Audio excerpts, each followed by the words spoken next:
கோடீஸ்வரன் கிடையாதுங்க. சாதாரண விவசாய மகனை இன்னைக்கு விவசாயம் தான் செஞ்சு வர்றாரு அவன் புள்ள.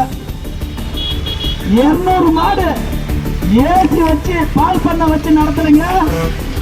200 மாட்டை ஏசி ரூம்ல வச்சு பால் பண்ண நடத்தல.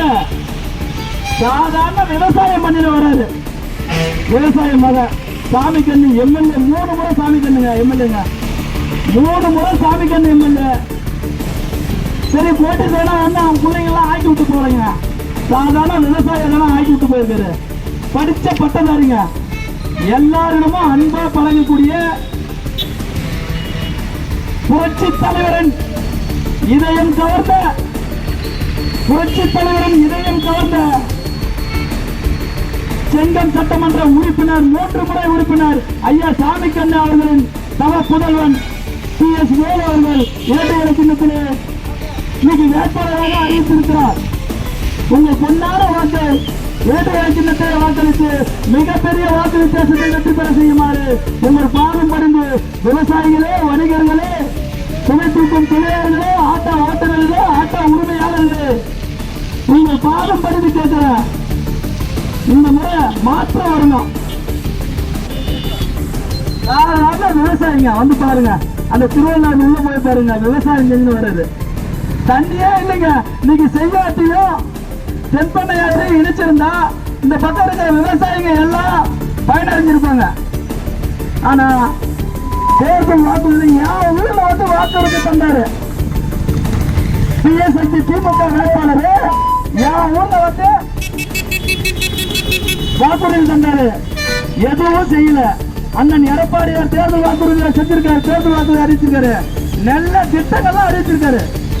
அனைத்து குடும்ப அட்டைதாரர்களுக்கும் அண்ணன் அரியணையில் ஏறப்பட்டால் முதல் கையெழுத்து 10,000 ரூபாய் உதவித்தொகை. 10,000 ரூபாய் உதவித்தொகை.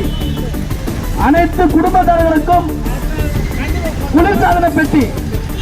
அனைத்து குடும்பத்தாரர்களுக்கும் குளிர்சாதன பெட்டி.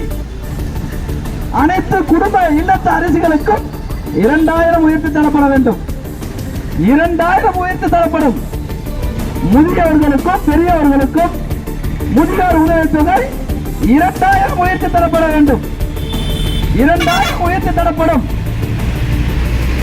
காங்கிரீட் வீடு இல்லாதவர்களுக்கு காங்கிரீட் வீடு கட்டி தரப்படும். ஆண்களும் இலவசமாக பேருந்தில் பயணிக்கலாம்.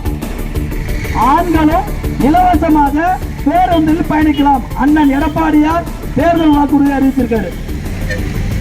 ஆண்களும் இலவசமாக பேருந்தில் பயணிக்கலாம். புதியதாக ஆட்டோ வாங்குவதற்கு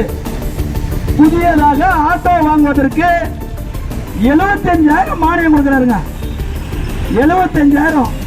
இந்த திருட்டு திராவிட அரசாங்கம் தேர்தல் வாக்குறுதி அறிவிச்சாங்க. ஒண்ணுமே செய்யல. 500 தேர்தல் அறிவிச்சாங்க. 500க்கும் மேற்பட்ட தேர்தல் வாக்குறுதி அறிவிச்சாங்க. ஒண்ணுமே செயல்படுத்தல. பாதி கூட செய்யல.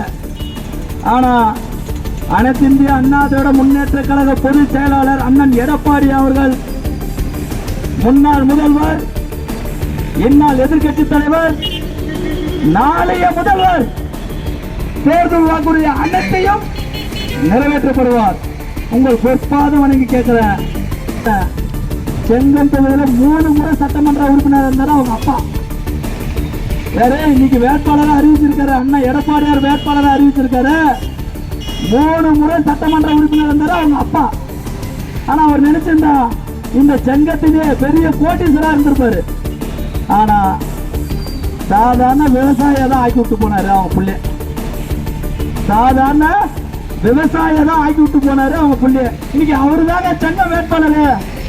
பெரிய கோட்டீஸ்வரனுக்கெல்லாம் இந்த சென்னை தொகுதியில் சீட்டு கொடுக்க மாட்டாங்க.